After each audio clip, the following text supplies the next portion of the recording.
I would say from a purely tactical view, the Republicans want Biden on the ticket. Kamala, same thing. It's someone else that could throw a wrench into it. It would create a lot of chaos in the Democrat Party. Now, on Tuesday, Prime Minister Keir Starmer is also going to be heading to Washington, D.C. for the NATO summit. It's his first international visit as Prime Minister and his second chance to speak to President Joe Biden after their initial phone call this week. You are now connected to Air Force One. Okay, thank you. Mr. Prime Minister, congratulations. What a hell of a victory. Congratulations. Thank you, Mr. President. It's been a long night and day. I'm very much looking forward to seeing you in Washington and having the opportunity, obviously, to sit down properly. I'm looking forward to it as well. There's no doubt that under your leadership, our two countries are going to continue our special relationship. We're working together just about every issue, supporting Ukraine, managing the competition with China, advancing cooperation in the Indo-Pacific with AUKUS. There's a little bit of the conversation between President Joe Biden and Prime Minister Keir Starmer. But there's a real possibility Joe Biden loses his own election race in November. So how would a Labour government deal with a President Trump, especially considering the new Foreign Secretary, David Lammy, once called Donald Trump a neo-Nazi sympathising sociopath? Well, joining us now is Greg Swenson, Chair of Republicans Overseas. Greg, good to see you. Thanks for coming in. Great to be here. Thanks. How has the result of the new Labour government gone down in Washington? Let's start with, before we focus on the Republicans. Yeah, I think in Washington it's probably very welcome because of Joe Biden's political leanings, and he's always had a kind of an uncomfortable relationship with the government here while the conservatives were in power. I think you could tell from that phone call he's probably quite happy to have someone on his team in the chair. So good for him, and I hope they get off to a good start.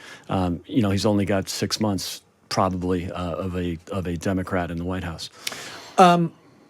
Now let's focus on the Republicans. What are they likely to make of a Keir Starmer premiership? That will be probably a little less positive than the relationship that they had especially with Boris, but even with Theresa May and Liz Truss and Rishi. So I think there's probably some work to be done there to kiss and make up, especially with the comments that you mentioned that Foreign Secretary Lammy made years ago, and he did make I thought a really decent effort a few months back of a kind of a kiss and make up tour in Washington. So that's it's a good sign. What do you think are going to be the sticking points between a potential Trump presidency? Yeah. We'll get into the American politics in a second, Sure. but a potential Trump presidency and Keir Starmer, which areas do you think they might fall out over? Is it support of Ukraine? They're probably at the top of the list is support of Ukraine. It's not necessarily telegraphed perfectly well. You don't really know what Trump is thinking, and we don't really know what he's going to do. If you look back at his term from 2017 to 20, he was actually quite aggressive with Putin compared to his predecessors and compared to Biden, who succeeded him.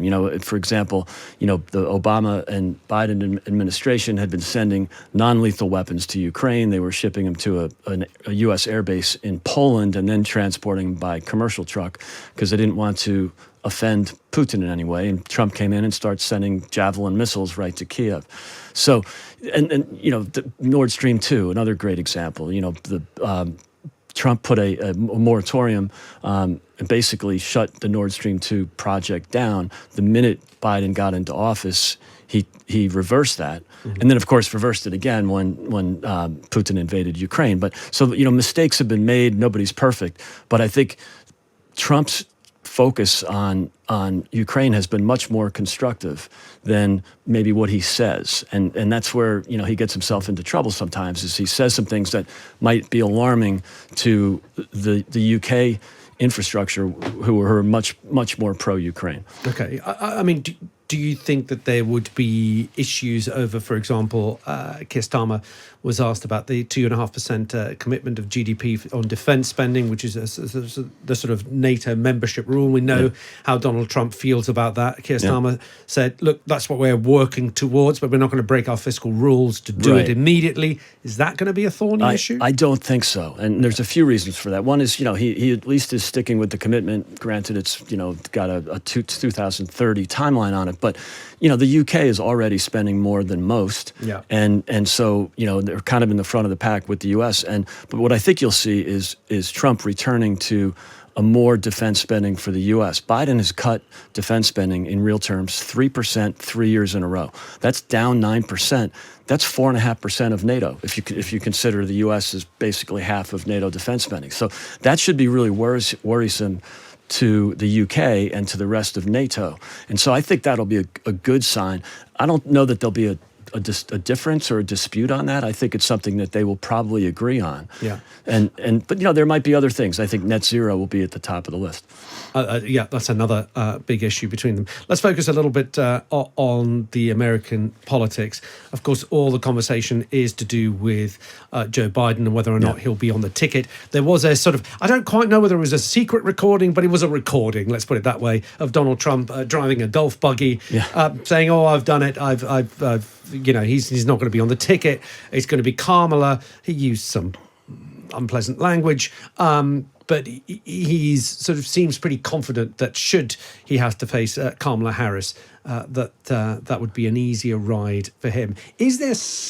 What's the ideal scenario for the Republicans right now? I think the ideal scenario is Biden stays as the candidate, but Kamala's not much different. She was polling below Biden, which is really difficult to do. Biden's got the lowest approval ratings, surely since Jimmy Carter, but maybe of anyone post-war. So, that I would say from a purely tactical view, the Republicans want Biden on the ticket.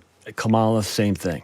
It's someone else that could throw a wrench into it. It would create a lot of chaos in the Democrat Party, but there's some unknowns there at least. Whereas if it's Biden or Kamala Harris, Trump will win. I think that's pretty safe to say at this point. And what about if we just throw out some other names? And again,